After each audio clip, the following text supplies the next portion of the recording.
Good morning, everyone. Franco with Trading Futures Live here. This is a pre-market analysis. Unfortunately, Jorge is not going to be with us today. He will be back on Wednesday. So with that, let's jump right into the pre-market analysis. If we go to today's news reports, we don't have much today. We have these. No, this is we have the three-month bill auction and 6-month bill auctions, but expect like very low impact to the market. But in the week, we will have a pretty quiet week. But tomorrow is going to be the most important day. We have the Eurozone CPI that will affect the dollar, hence will affect our markets. And then we have the housing numbers tomorrow. Building permits, housing starts, and so on. Then for Wednesday, we don't have much, like mortgage application, but we have those numbers every week pretty much. The claims, unemployment claims. And for Friday, we don't have, just services PMI. So pretty quiet pretty quiet week regarding the news reports. So let's jump into the dollar. The dollar is retracing from the highs. So came down Friday and is coming down today. But it has some areas that I'm interested into. So if we go to the 30-minute, we had this demand, right, that worked Thursday. Then, this is Wednesday. And then we came back today, earlier, but sellers are, leading the market. This area is not very, very good for me because this is Asia. So I'm expecting the dollar to come down to this 106 area down here. If the dollar comes here, right, that means that the markets can continue to go up, right? And if we see the other enhancers that I use, for instance, the yen is being pretty weak. But is here since beginning of June, right? If we go see the big picture here, let's see what the weekly is. Sorry about this. All right. Yeah, since June, it's been in this range, right? So it's not very easy for me to account like this is going to continue to go down, although this is the overall trend. But I rather just expect a sideways movement here. So the yen, I don't expect much about the yen. So let's go see the bond yield.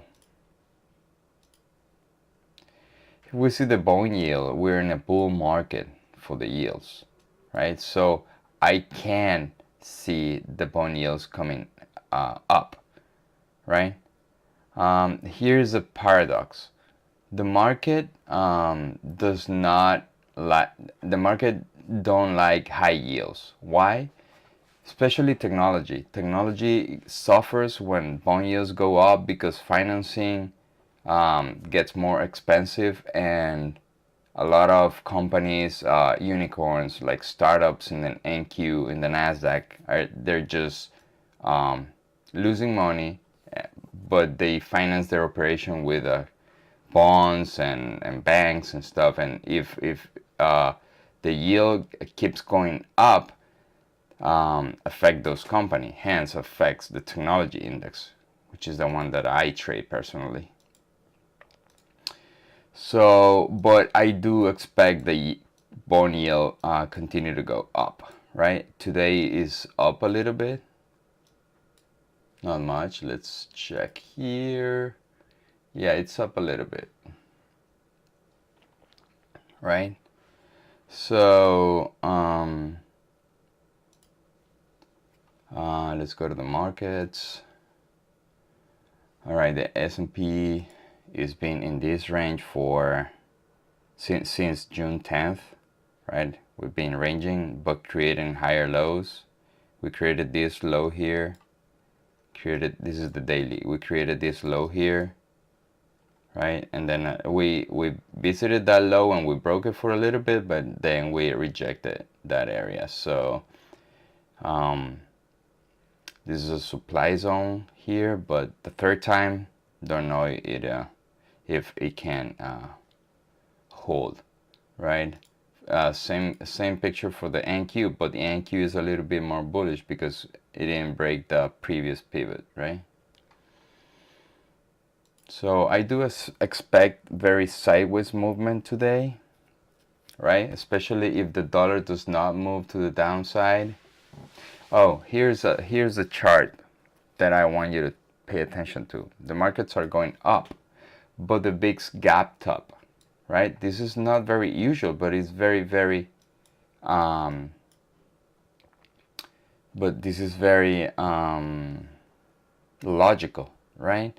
Because the markets go up, it creates a little bit of fear. So people that are into this market, they want to protect their positions, right? So this tells me that the market does not trust these moves.